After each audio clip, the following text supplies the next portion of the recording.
Noroña del Partido del Trabajo. Me tiro por la ventana cuando escucho a muchos tratando de desestimar la lucha contra la corrupción del gobierno del presidente Andrés Manuel López Obrador, diciendo, ya no hablen del pasado, eso fue hace mucho. ¿Qué te pasa a ti por la mente con lo que tú expones en tu libro y lo que sabes, con lo que has investigado, cuando se dan esos pretextos o esas explicaciones?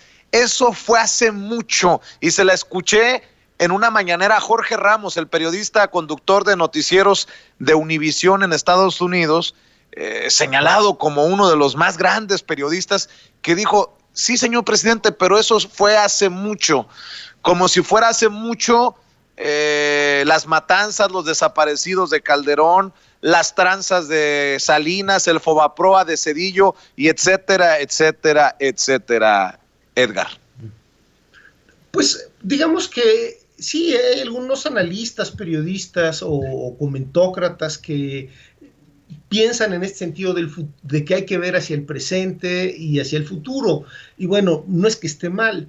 El asunto en los casos del cuello blanco, en este tipo de delitos y de la corrupción y del saqueo a la nación, creo que debe ser investigado porque el Estado tiene varias opciones para hacerlo, es decir, no solo hay una persecución penal, hay también sanciones administrativas o está la vía civil. El Estado tiene esas herramientas y lo debe hacer.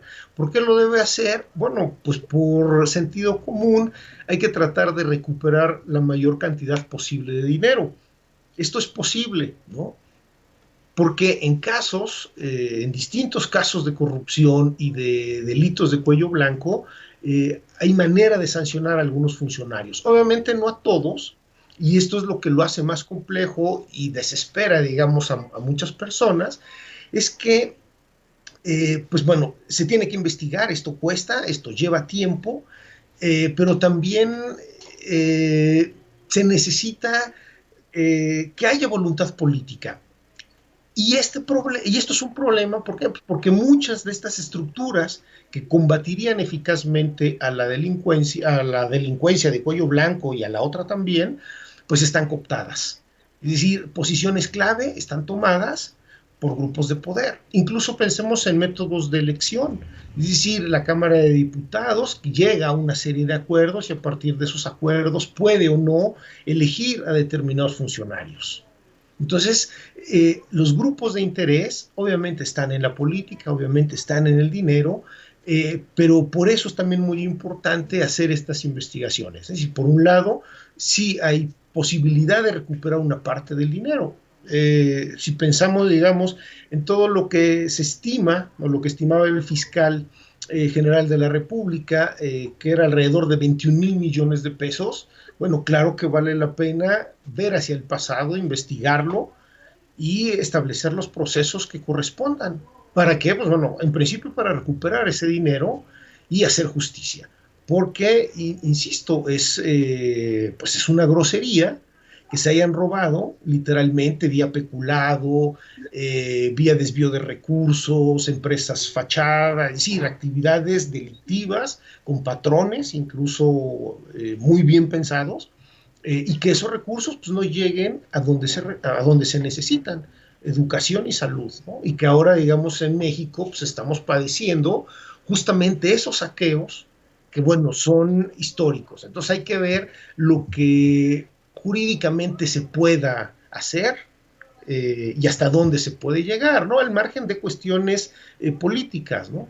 Porque además esto requiere, me parece, de trabajo muy técnico, ¿no? Es decir, Claro. jurídico, pero también de una serie de especialistas que conviertan todos estos hechos, que son muy difíciles de probar jurídicamente, en procesos judiciales. Porque no es, digamos, esta idea de que alguien se mete a robar en la noche un documento y falsifica. Estamos hablando de una red de funcionarios públicos, estamos hablando de proveedores privados, estamos hablando de despachos, ¿no? Es decir, redes. Déjame preguntarte, Edgar, déjame preguntarte. Sí, perdón, déjame preguntarte, entonces, ¿cómo tú ves la lucha contra la corrupción, que es el estandarte más importante de la Cuarta Transformación? ¿Cómo entiendes esta lucha contra la corrupción de la que habla todos los días el presidente Andrés Manuel López Obrador. Digamos que está muy bien que lo hable, es muy positivo para el propio país que ese sea, digamos, un estandarte.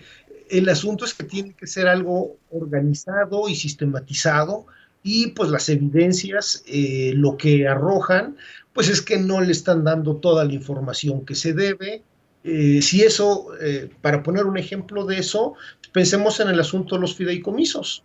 Es decir, evidentemente ya hay mucho dinero, pero pues eso se tiene que fiscalizar. ¿Por qué? Pues porque hay una serie de leyes alrededor de muchos de ellos que traen complicaciones, digamos, muy prácticas de borrarlas mediante un plumazo. Entonces, si hubiese tenido una buena información al respecto, por ejemplo, de eso, pues entonces a lo mejor hubieran hecho algo contra ciertos fideicomisos que la ley les da un margen de maniobra para hacer. Y entonces se evitan una serie de enemigos gratuitos, algo que está pasando más o menos también con el caso de Nexos, ¿no? Es decir, ¿por qué persiguen y multan a alguien por 1 millón de pesos cuando tienen 21 mil millones de pesos, según Gertz, que desaparecieron en la estafa maestra? ¿Me explico? Es decir, pues busca entonces a los que tengan mucho dinero y haz un proceso, porque de lo contrario parece incluso en estos problemas internos, pues que le dan cuerda, digamos, a todos sus adversarios políticos, ¿no? O sea, ellos mismos les están dando batería. Entonces creo en ese sentido, pues que un problema tiene que ver con que se necesita organización y sistematización. Y eso implica también pues ir por estas redes que siguen incrustadas, digamos, en posiciones clave del Estado. Y por el otro lado, bueno, seguir combatiendo por lo menos los 8 mercados criminales que existen y que pues son una fuente de problemas, ¿no? Ya sea de violencia o de fuga de capitales, de impuestos, contrabando, etcétera, ¿no? Y eso me parece que es algo que todavía no se está viendo con claridad, ¿no? Digo, la intención ahí está, hay algunos golpes, pero todavía parecen más como de darle a una piñata que de algo, insisto, sistematizado, organizado y con además la gente capacitada, ¿no? Porque hay un asunto técnico en todo esto, ¿no? Que pasa por lo jurídico, pero por muchas otras especialidades, ¿no? Y no solo se queda en una conferencia de prensa o en un mensaje, sino lo difícil es que esto hay que probarlo legalmente. ¿Y a quiénes tienes enfrente? Bueno, pues a personas físicas o morales o a redes asociados delictivamente o incluso actuando como delincuencia organizada que tienen muchos recursos. Y cuando hablamos de recursos no solo es dinero que puede pagar a los abogados, pensemos lo que le costó a Lozoya tan solo la cuestión en Europa, los 4 millones de euros, pero puedes contratar muchas cosas, o sea, hay recursos para tener una defensa que el Estado difícilmente puede sostener, ¿no?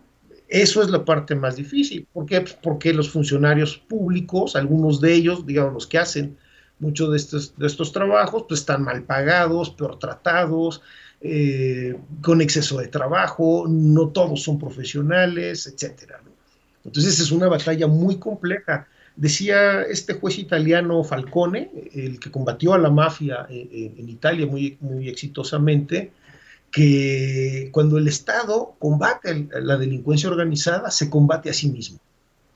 Entonces, si vemos esta delincuencia organizada, digamos, entre comillas, tradicional, como sería el tráfico de drogas, ¿no? Y que apenas pueden con eso, pues imagínate qué sucede cuando hablamos de personas que fueron a universidades, que tienen estudios de posgrado, que tienen relaciones y que con eso hacen redes de vínculos, redes de negocios, porque algo importante, o sea, pues tienes que acabar con todas estas personas que creen que el gobierno pues es un trampolín para hacer mejores negocios. O sea, ahí se puede combatir la corrupción, ¿no? Y en cosas como, ¿por qué quienes son o se autoasumen de izquierda comunistas acumulan casas? Digo, aunque con mucha mala leche conviertan una colonia popular en una residencia, pero pues a fin de cuentas, qué necesidad, como dice la canción, ¿no? comunistas? Pues, esta herencia de izquierda, ojo, la palabra comunista, por supuesto, entre comillas, no tiene nada que ver con la propaganda y estas asociaciones que hacen distintos grupos de derecha y ultraderecha, ¿no? Entre comillas, por supuesto.